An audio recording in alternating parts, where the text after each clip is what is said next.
Let me show you something interesting. Two drawings can have the same shading, but only one of them looks right. Because drawing a portrait without alignment is like building a house without a foundation. So the first thing you want to do is build the structure. Start by sketching a simple outline to mark where the hair sits. Then drop the jaw lines down from both sides. Now place the three main guidelines that control the entire alignment. And just like that, the portrait is already simplified. And here's the interesting part. This entire drawing is done with just one pencil. Now move to the second stage. Here, start adding very simple details just to guide the portrait. Don't worry about likeness yet. At this point, you're only placing simple marks to understand the structure.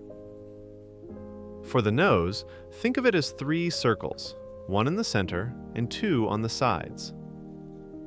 For the mouth, just mark the upper and lower lips with very light shapes.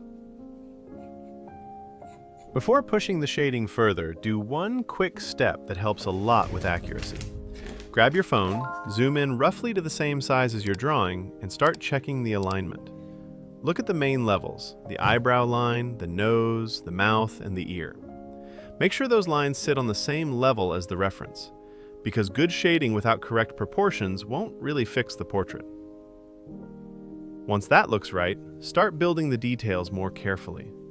Focus first on the shadow masses, the areas where light doesn't reach. Those shapes guide your shading and help the portrait come together naturally. When you reach the mouth, pay close attention to the upper lip. The distance between the upper lip and the base of the nose is extremely important. If that distance is wrong, the whole portrait starts drifting off. After that, shade around the mouth to help define the cheeks and the chin. Keep your eye on the darker masses. They are what really shape the portrait.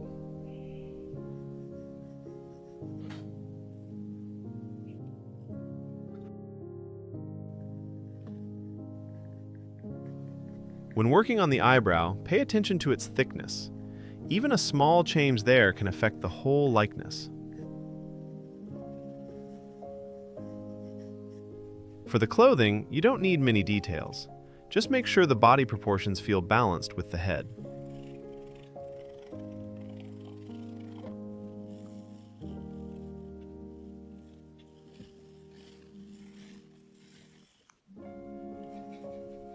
Then move to the hair. Start from the darker areas, the parts where light doesn't reach. Build the shading around those masses so you don't accidentally darken the highlighted strands. To make this clearer, look at the reference image in front of you. You'll see me removing the bright areas from the photo, so only the darker masses remain. Those darker shapes are what guide the shading.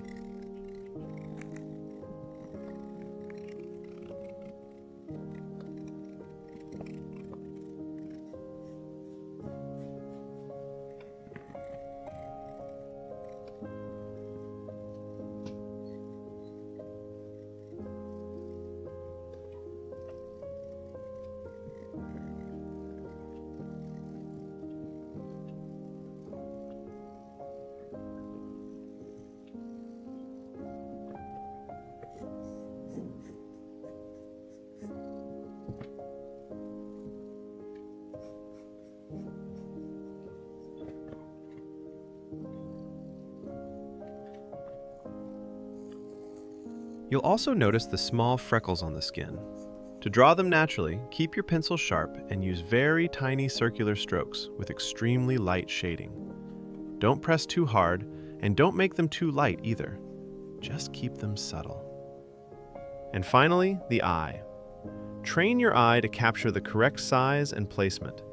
The pupil is especially important. If it shifts even slightly, the whole portrait can feel off. For the highlights, I sometimes use a white gel pen, but if you don't have one, just leave that area clean while shading. If this video helped you understand portrait drawing better, let me know in the comments. And if you want me to draw you in one of the next videos, just comment "Draw me" below. Then send your photo to my Instagram. You'll find the link in the pinned comment. And make sure you're subscribed because I'll be choosing one of my subscribers for the next portrait.